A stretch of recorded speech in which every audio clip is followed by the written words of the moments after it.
for at I er stillet op til det her pressemøde. Det, der er blevet sagt tidligere, det vil jeg ikke gentage. Men vi står nu i en helt særlig situation. De ting, der er sket de sidste par dage, og den udvikling, der er sket, så kan jeg sagtens forstå, at befolkningen ser til naalakkersuisut og er bekymret. Den situation, som vi står i, som måske kan se ud af mere end den er, det er altså den situation, vi er i, men vi skal ikke gøre os selv bekymrede, når man tænker på det, der er sket. Og derfor, alle de ting, vi kan gøre som naalakkersuisut, det har vi gjort, og vi planlægger for alle eventualiteter. Fra naalakkersuisuts side, så vil vi igen søge efter den korrekte samtale via de korrekte kanaler. Og igen vil vi gerne stadfæste fra naalakkersuisuts side, at samarbejde og gensidig tillid, som i mange år har været mellem de to forskellige lande, den vil vi gerne fortsætte. Og med udgangspunkt i Igaliku-aftalen, med henblik på at sikre freden og det gode samarbejde, så er det spor, vi gerne vil hen af. I flere valgperioder og nu i flere år, så har vi haft et samarbejde med USA, og naalakkersuisut har altid arbejdet efter at udbygge det her samarbejde på erhvervsplan, i handel og på det rent politiske plan har man forsøgt at udvikle det her samarbejde. Og Grønland har altid været villige til at indgå i samarbejdet.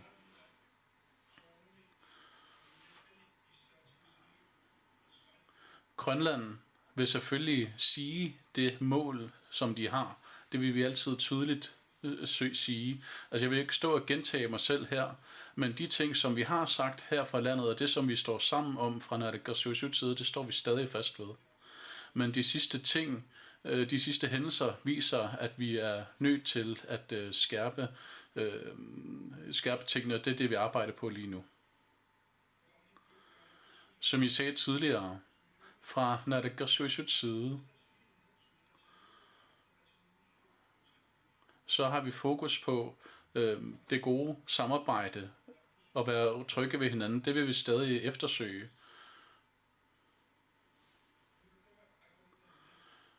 Internationale regler og internationale love og forudsætninger, de bygger på fred og samarbejde og allerede indgåede aftaler. Dem er vi stadig åbne på at snakke, til at have en dialog omkring. Og det vil jeg gerne understrege. Den her tid kalder på sammenholdet. Vi er nødt til at vise, at vi står sammen i samfundet. Men også blandt de lande, vi er allierede med, der vil vi også vise vores sammenhold.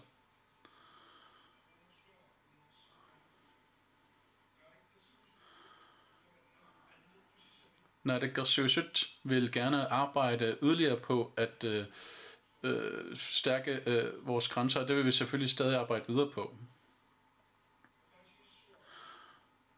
Jeg vil gerne sige, at nu i den tid, hvor vores verden er i forandring, og de ting, der er sket på verdensplan her for nyligt,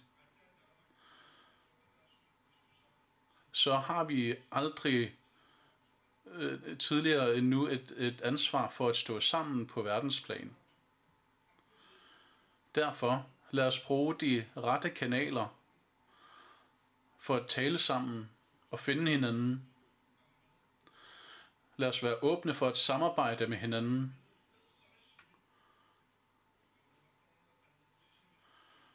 Og vi vil satse på at prøve at opnå de mål, som vi har sat os, og så som det vigtigste og det sidste,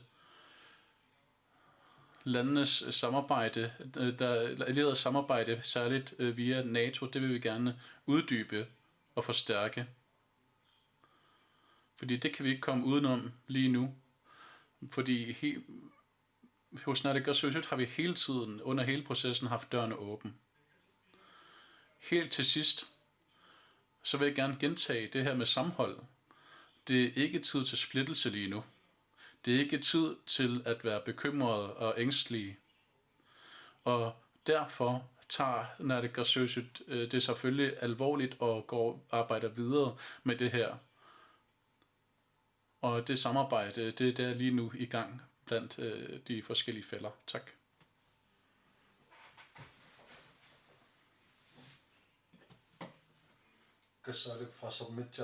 Du sagde selv, at der er en skærpet opgave, skærpet samarbejde nu, og forventer, at der skal samarbejde med det allierede. Det sagde du.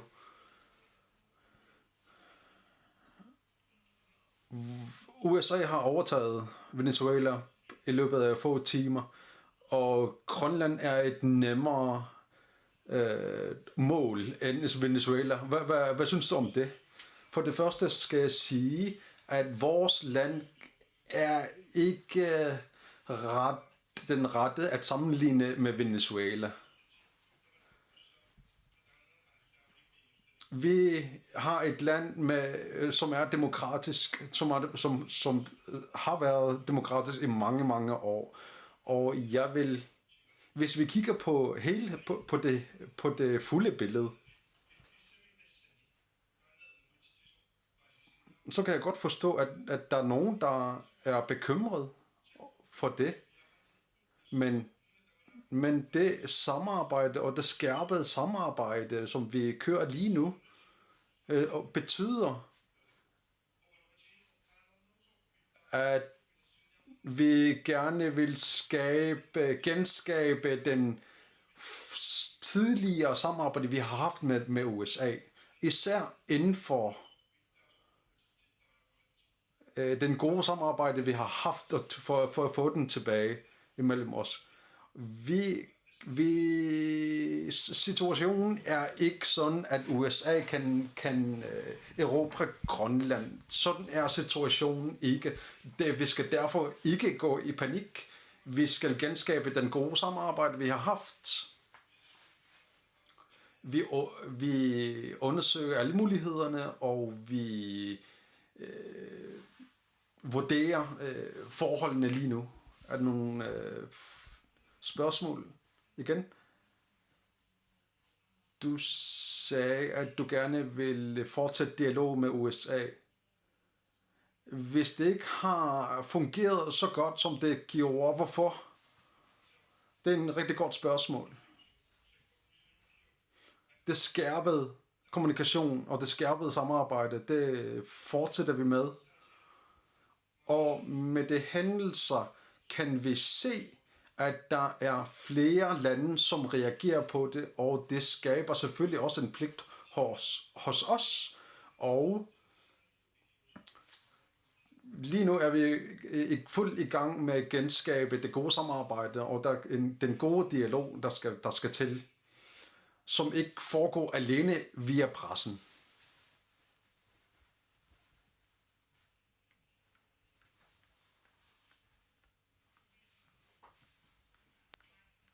Du sagde, at der skal være en god dialog med rette kanaler. Kan du forklare, hvad du mener med det? Siger du, at du gerne vil tale direkte med Trump, eller kan du forklare den her kanal, du mente? Det er nogle kanaler, som alle lande kender til, og de rigtige kanaler er ikke pressen. Vi efterspørger en kommunikation med de rette kanaler, hvor vi respekterer hinanden, og vi har en god dialog. Og det er det, vi har nu skærpet nu, fordi vi vil gerne sikre, at udefrakommende kommentarer via pressen ikke hjælper os, og vi tror på, at vi gerne kan opnå den her mål med at skabe det rette og gode samarbejde i de rette kanaler.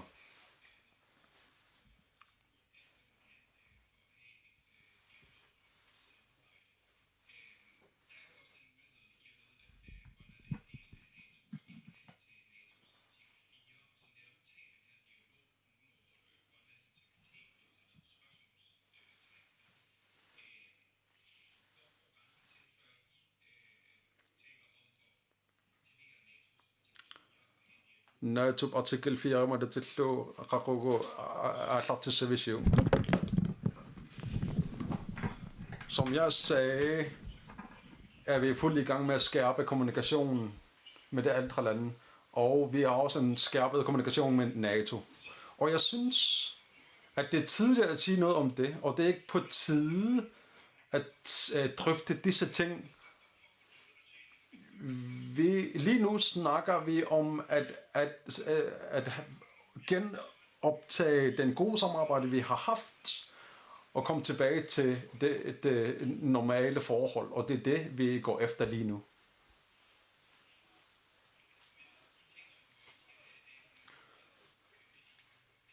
Kisien yoratigi vat utaqissangittutit USA kisien tusarnaarpasingila tama ukiwa taasa taamaakkaluarlut allangungila nalakkarsuisut oqarnikuupput siornat sulis sakkortusisamik iliusaqarnerusassatutik. Det var det, jeg startede med. For at genskabe den skærpede samarbejde og kommunikation. Og jeg synes, at budskabet fra Grønland, fra Grønlands side har været klart, og intet har ændret inden for det, og det hjælper alle parter og hele samfundet her i Grønland. Vi vil gerne opretholde den gode samarbejde, og vi har altid sagt, at vi er open for business, og vi vil gerne holde dialogen gennem de rette kanaler. Og det er rigtigt nok, hvis vi kigger et år tilbage, så har der været ikke det rette, så har man ikke benyttet de rette kanaler. Og det vil vi komme væk fra. Vi vil gerne benytte de rette kanaler, og det er for at opnå det gavner for alle landene.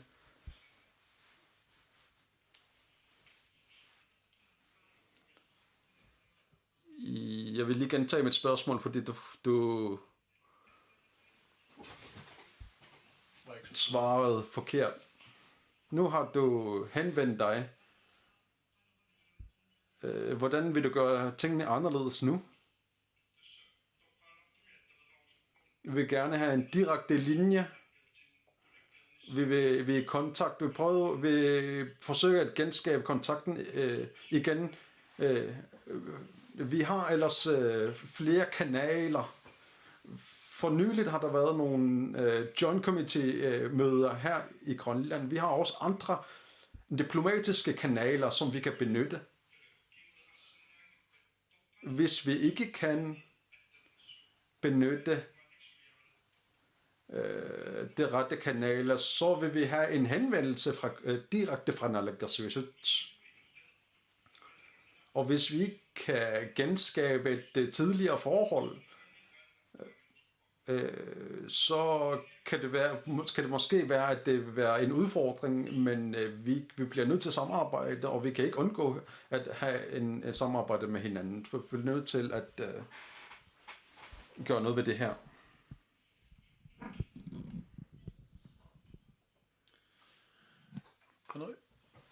Isumarappi danskit Naalakkersuisut Mette Frederiksen USA med reserveret billu.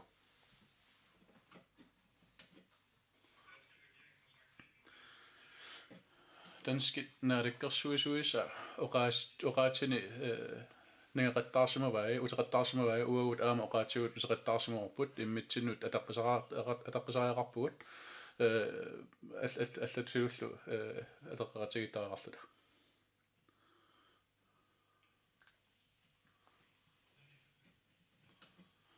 hvis de kører, som det kører nu, så bliver Trump bare ved med at køre i samme spor.